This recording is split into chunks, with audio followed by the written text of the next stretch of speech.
있습니다. 우리가 잘 알고 많이 들었던 말씀이기도 합니다. 사도행전 12장 1절로 16절까지 있는 말씀 같이 한 절씩 교독하도록 합니다. 사도행전 12장 1절로 16절까지 있는 말씀, 19절까지 있는 말씀 같이 한 절씩 교독합니다. 그때 헤롯 왕이 손을 들어 교회 중 몇 사람을 해하려 하여 유대인들이 이 일을 기뻐하는 것을 보고 베드로도 잡으려 할세 때는 무교절일이라.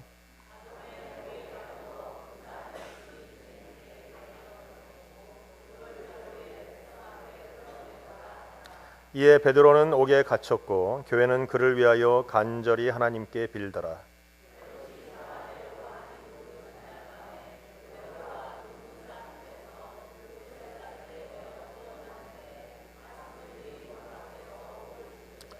호련히 주의 사자가 곁에 서매 옥중에 광채가 조요하며 또 베드로의 옆구리를 쳐 깨워 가로되 급히 일어나라 하니 쇠사슬이 그 손에서 벗어지더라.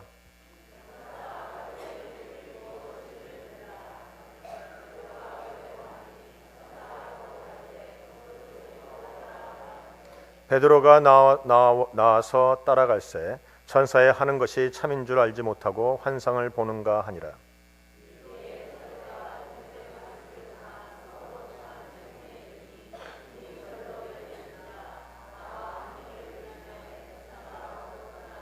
이에 베드로가 정신이 나서 가로되 내가 이제야 참으로 주께서 그의 천사를 보내어 나를 헤롯의 손과 유대 백성의 모든 기대에서 벗어나게 하신 줄 알겠노라 하여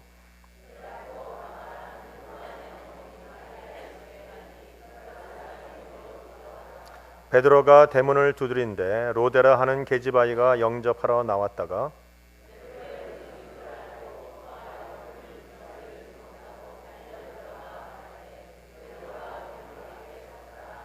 저희가 말하되 내가 미쳤다 하나 계집아이는 힘써 말하되 참말이라 하니 저희가 말하되 그러면 그의 천사라 하더라.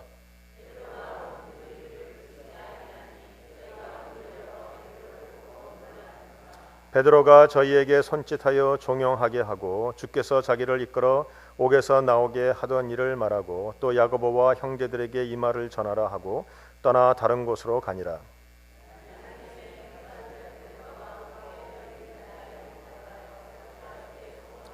헤롯이 그를 찾아도 보지 못하매 파수꾼들을 신문하고 죽이라 명하니라.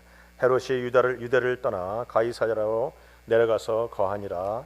아멘. 오늘 본문에 있는 말씀을 가지고 사도행전 28번째 말씀 강해 우리 기도하는 교회엔 기적이 있습니다라는 제목으로 하나님 말씀 함께 나누도록 합니다. 오늘 본문에는 한 사람의 죽음이 나옵니다.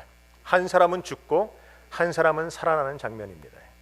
사도행전에 보면 첫 번째 순교자는 우리 평신도 중에 한 명이 나왔어요.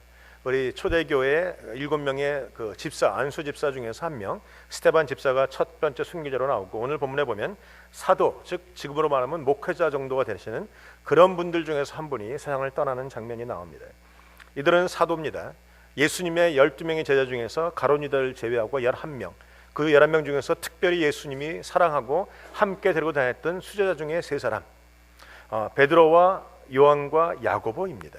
그 중에 베드로는 수제자 중에 수제자이고 요한은 특별히 예수님이 사랑했던 자이고 야고보 또한 주님이 사랑해서 늘 함께했던 자인 것을 알 수 있습니다. 그런데 그 유명했던 사람, 그 하나님의 종으로 큰 일을 했던 그 사람이 오늘 세상을 떠나는 장면이 기록되어 있습니다. 여러분의 때로는 어떤 사람은 죽고 어떤 사람은 살아나는 장면을 우리가 목격하곤 합니다. 그때마다 떠오르는 의심이 있습니다. 왜 이 사람은 죽고 저 사람은 사는가? 하나님이 왜 이 사람은 구원하지 않으시는가? 하나님의 능력이 모자란 것인가?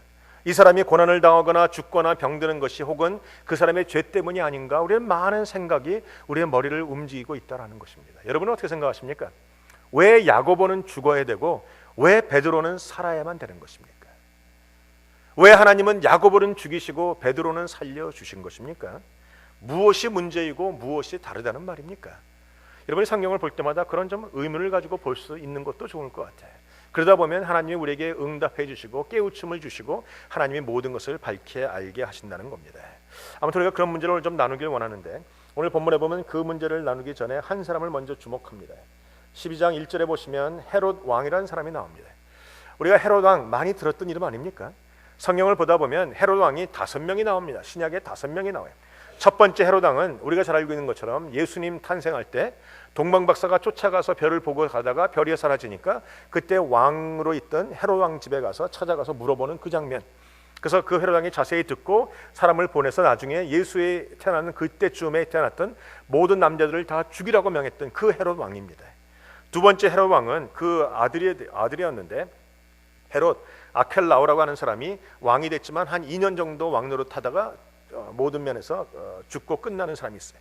세 번째 헤롯 왕의 사람이 등장하는데 그 사람이 바로 세례 요한의 목을 자른 사람입니다. 성경에 보면 세례 요한의 목을 치라고 명했던 사람이 바로 헤롯이라고 세 번째 등장하는 헤롯 왕이 되고, 네 번째 등장하는 헤롯 왕, 오늘 이 사람은 네 번째 나타나는 헤롯 왕인데 헤롯 아그리파 1세라고 말하는 사람, 오늘 본문에 나오는 바로 이 사람입니다. 이 사람은 정치 수완이 좋고 모든 능력이 있고 잔악하고 이런 면에서 앞장섰던 그런 사람인 것을 볼 수 있습니다. 그 사람이 바로 야고보를 죽이게 됩니다. 나중에 또 한 명의 헤롯이 등장하는데 뒤에 보시면 마지막 헤롯은 아그리파 2세라는 사람으로 사도행전 26장 28절에 보면 그는 사도 바울을 재판하고 판결 내리는 사람. 이 헤롯이라는 이름을 가졌던 이 5사람 몽땅 기독교를 박해했던 사람이에요. 하필이면 그 가정, 그 집안에서 나오는 모든 사람들이 기독교를 박해하게 됐는지는 잘 모르겠으나 자주간 하나님 앞에 그렇게 악한 일로 쓰이는 도구가 바로 이 가정에 많은 사람들이 있었다라는 것을 볼 수 있습니다. 아무튼 이 오늘 본문에 등장하는 이 헤롯 왕은 먼저 야고보를 죽이게 됩니다. 그런데 야고보를 죽이고 나니까 뜻밖의 상황이 전개가 됩니다.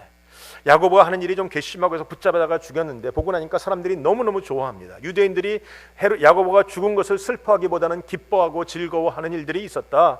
오늘 성경에 보니까 3절에 유대인들이 이 일을 기뻐하는 것을 보고 베드로도 잡으려 할새 때는 무교절이리라 잡음에 옥에 가두었다라는 대목이 나와요. 야고보를 죽이고 나니까 이 기독교를 반대했던 모든 유대인들이 다 기뻐하고 즐거워하고 헤롯 왕이 최고라고 말하는 그런 일들이 벌어졌다는 것이, 그 일에 동승을 하고 그 일이 기쁘니까 베드로도 잡아들입니다. 여러분, 기독교의 그 당시에 최고의 그 지도자인 격이 3명 아니겠습니까? 베드로와 야고보와 요한인데 2명이 잡히고 있는 것이죠. 하나님은 그런 어려운 일들을 우리 가운데 허락하시면서 이것을 통해서 우리에게 주시고자 하는 교훈들이 있다라는 것입니다. 오늘 헤롯이 야고보를 잡아서 죽입니다. 그리고 기독교는 큰 어려움에 빠집니다. 왜 유대인들이 야고보가 죽은 것을 기뻐하는가? 여러분, 그 당시에 유대인들의 머릿속에, 즉 다시 말하면 제사장과 바리새인과 서기관들과 율법학자들과 이런 사람들의 눈에는 기독교는 가시처럼 느껴졌어요. 기독교는 예수님이 부활하셨다 생명을 얘기하는데 자기들이 믿는 유대교회는 생명을 얘기할 방법이 없습니다. 예수 믿는 사람들은 다니면서 성령의 능력으로 병자를 고치고 귀신을 쫓아내고 죽은 자를 살리는 일을 막 하는데 그들은 그런 능력이 없습니다. 비교해 보니까 무능력해 보입니다. 비교해 보니까 우리가 믿는 데는 생명이 없어 보이고 우리에게는 소망이 없어 보이는 그런 일들이 자꾸 느껴지니까 도리어 기독교를 박해하고 핍박하는 일들을 그들이 찬성하고 동조했다라는 것이죠. 아무튼 그런 일 가운데 야고보가 죽고 베드로는 옥에 갇힙니다. 여러분, 우리 인생에 고난이라는 것이 온다라는 증거입니다. 야고보가 누굽니까? 예수님이 사랑했던 사람입니다. 베드로가 누굽니까? 예수님의 수제자 중에 수제자였던 사람입니다. 그러나 예수님이 사랑하는 사람도 죽고 예수님이 사랑하는 사람도 잡히고 예수님이 사랑하는 사람도 고난을 받는다라는 것이죠. 여러분, 옆에 주위에 가만 보면 예수 잘 믿는 것 같은데 고난받는 사람이 있습니다. 하는 일이 안 되고 사업이 망하고 병에 걸리고 자녀가 어려움 당하고 여러 가지 어려움 당하는 일들이 있어요. 왜 그렇습니까?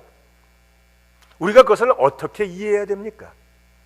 왜 야고보는 죽고 베드로는 살아야 되는 것입니까? 여러분이 이런 되어지는 모든 일들을 분명한 기준과 시선이 없다면 자꾸 시험에 들어갈 수밖에 없어요. 자꾸 의심에 들어가고 시험에 들어가고 넘어질 수밖에 없습니다. 여러분, 사람이 살고 죽는 것은 다 하나님께 달려있는데 하나님이 사람을 죽게도 하고 살게도 하시는 그 관점이 뭔가? 바로 사명이라는 겁니다. 기독교에는 사명이 있으면 살 수 있습니다. 기독교에는 사명을 다 이루면 죽는 것입니다. 우리가 살고 죽는 것은 다 사명이라는 관점으로 보셔야 돼요. 그래야 이해가 되고 그래야 믿음이 쓰고 그래야 바른 신앙이라는 것이죠. 사도 바울이 로마로 잡혀가다가 배가 파산해서 물에 빠지기도 하고 혹은 불에 짜다가 독사에 물리기도 하지만 바울은 죽지 않습니다. 왜 안 죽습니까? 그는 로마에 가서 복음을 증거해야 되는 사명이 있기 때문에 안 죽은 것입니다. 그러면 야고보는 왜 죽었습니까? 그는 사명을 다 이루었기 때문에 죽은 것입니다. 스데반은 왜 죽었습니까? 그도 사명을 다 이루었기 때문에 죽은 것이에요. 여러분이 우리 기독교인의 관점에서 사명이라는 관점을 빼면 이해가 안 되는 부분이 많습니다. 그러나 사명이라는 관점으로 보면 사람이 죽고 사는 게 아무 문제가 없습니다. 죽으면 사명을 이룬 것이고 살아있다면 사명